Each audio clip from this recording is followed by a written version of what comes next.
Fragrance lovers, are we feeling lucky? I've got my hands on the previously discontinued Rabanne 1 million Lucky. Yes, I already own 3 others in the line, but I want to know, how good is this? Is the hype actually real? Because apparently this is the best in the entire line. We're going to unbox it, we're going to sniff it, and I'm going to pick one of the 1 million line as my scent of the day. Will it be 1 million Lucky? Join me here at Mr. Season's Scent Bar.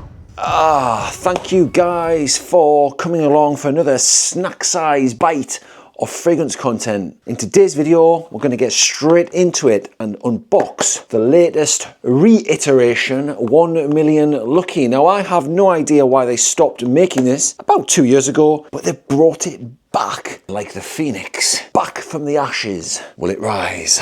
Will they have reformulated it? Because that's what a lot of them do these days. We're going to unbox it, we're going to compare it to the other 3 1 millions in my fragrance collection. And if you haven't seen me before, this is my fragrance collection. About 250 or so fragrances. Got niche, got cheap, expensive, all sorts, designers. And this is another designer fragrance. So without further ado, let's unbox it. Notice one thing, no Paco Rabanne. That's gone. It's now Rabanne. I do like the 1 million line, but I'll tell you guys at the end of the video which one is my favourite, or was my favourite if this overtakes it. Yeah, they're a bit youthful. We've got to not beat around the bush here. I mean, I'm a bit long in the tooth now, maybe to be pulling off 1 millions, but hey, why not? Keep in touch with your youthful side. That's what I say. Let's get it open. I've said in many of my other videos that this is my favourite part, opening fragrances. Just doesn't last long enough, does it? Right. Never actually seen this in the flesh. Oh, baby, come to papa. It's like a gold bullion bar. Platinum gold. Very reflective. One thing I don't like about these is the atomizers. Is this going to be the same? Because the atomizers are cooked on these things. They're washed. Let's see.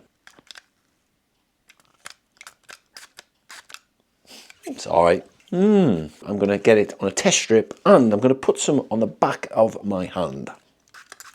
There we go, 3 sprays. Yeah, it's very pleasant. It's, I would say, cleaner. I'm just giving you this straight off the top of my head, by the way, guys. I haven't looked at any notes right now. I will be popping the notes up here in a second, but what I'm getting is like very clean with a woody backdrop.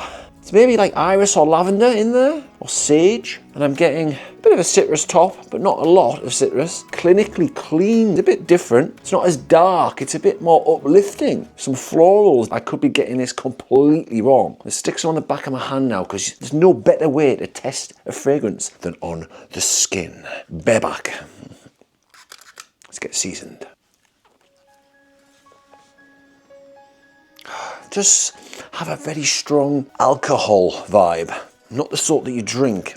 Then the florals are coming in and I'm getting what I think is lavender out of this baby. Got a little bit of a YSL Myself orange blossom vibe as well. Now I'm going to pop the notes up in a second and I'm going to find out whether I was completely wrong, whether my Nostradamus is cooked or whether we're on the money. Gonna let it just settle down a little bit more. Not a lot of citrus, but there is a tiny hint of citrus at the top. And then a lot of florals coming through. Maybe some clary or sage or something along those lines. And then at the bottom, a little hint of some woodsy notes and potentially a tiny bit of tonka bean or vanilla. Interesting. I've already got a lot of things whirring around my brain when I'm comparing it to the other ones in my collection. Is it good? Is it bad? We're going to get to that. Have I made the right decision picking this baby up? Didn't cost particularly a lot of money. 46 quid. So now let's get the notes up.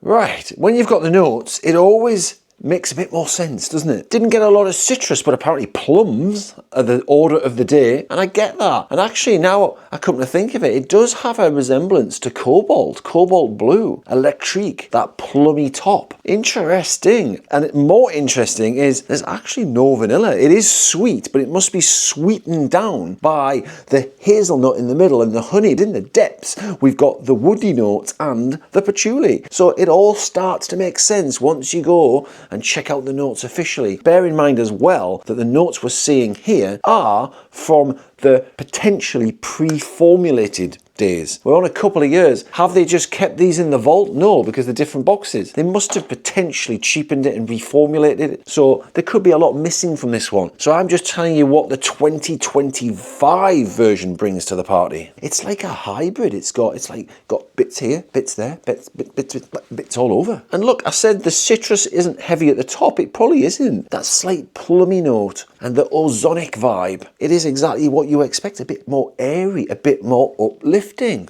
Do I like it?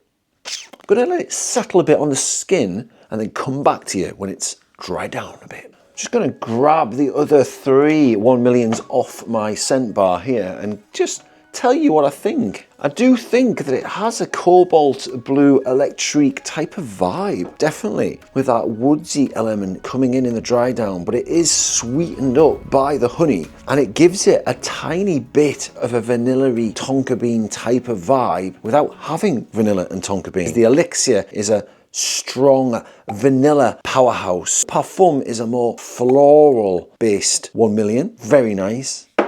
And then the EDT, the OG, that is what we expect from 1 million. Nice, warm, spicy cinnamon affair. I can understand why people think this is potentially the better one in the line because it kind of takes the elements from all of them. You get the sweetness of the honey replicating the vanilla. You've got that patchouli woodsy bottom replicating the OGs, the EDT, and you've kind of got a bit of the elements of the Elixir because of the strong honey vibe, and the florals from the Parfum are replicated by the orange blossom that's in there, and it kind of covers all bases very well. If you like the DNA of 1 million, there's a very high chance that you're going to like 1 million Lucky. You're kind of going to strike it lucky. It's neither one or the other. It's just covering all angles, and it's kind of doing it well. Very much on the cobalt line of things for me. Pop it in the comments. Have you tried this fragrance and what would you compare it to? I'd love to know, and I'd love to hear from all of you guys. Please do consider liking, commenting and subscribing. It really helps the channel. And by the way, we hit 5,000 subscribers. So hats off guys, I really appreciate it. Thank you so much. So I'm going to summarize in a second and I'm going to pick which one will be my scent of the day. Interestingly, as the dry down kind of develops, you get that oak moss earthiness at the bottom and the woodsy notes just poking up, but you've still got that little hint of sweetness from the honey. Now I haven't worn it long enough to give you the longevity score. Sillage is decent. I wouldn't say it's a big projector. Maybe in the first 20-30 minutes, an hour tops, it has a decent amount of projection, and we're a couple hours in. It's kind of just toned it down. It's going to be more of a quite long-lasting skin scent by accounts from what I'm getting. Please do pop that in the comments. Do you have an original batch, by the way? Tell me, have you tried this one compared to the original? Are you going to buy it before they discontinue it again? Out of the ones that I've got, this is probably well suited for my age bracket. Yeah, I think 30s, 40s, you could get away with 1 million Lucky. I think my days of wearing Elixir, Parfum, very strong, super strong, loud, brash fragrances, whereas 1 million Lucky, a bit more held back, a bit more tamed, it's a bit more sophisticated. They've blended it just a bit better. Would I recommend buying 1 million Lucky? Do you know what? If you can get your hands on it right now, go and buy it and add it to your collection. 46 to 50 pounds is a very good price for 100 mils. Oh, actually, I didn't tell you, is it an EDT or an EDP? Let's have a look on the box. It's an EDT. For an EDT, it's performing pretty well. Just before we conclude, I'm going to spray my favourite Parfum onto a test strip, and then I'm going to tell you which one's my favourite. Get a test strip to remind myself, because sometimes you forget these fragrances and you need to remind yourself. So, sniff. Oh, super sweet, very youthful. Yeah, very sweet, powerful, some florals in there. Yeah, it's super strong. The Parfum is a more lively, sweet, floral, uplifting, youthful fragrance. Couldn't really rock this so much in the winter, whereas 1 million Lucky, it's a versatile beast. Could probably rock that in the winter and the summer. I like it. I probably think it's my favourite, actually. I'm going to stick my neck out, literally. Well done, Rabanne, bringing out an old relic from the past. I mean, let's be perfectly honest, it's only 2 years old.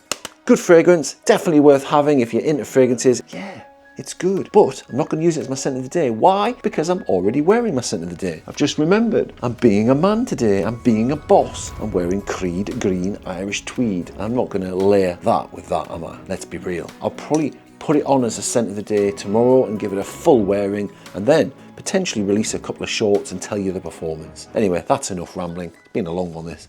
1 million lucky. Gonna go on my scent bar now with the others if I can fit it on the scent bar. Thank you for watching. Until the next time, get on out there and keep on sniffing.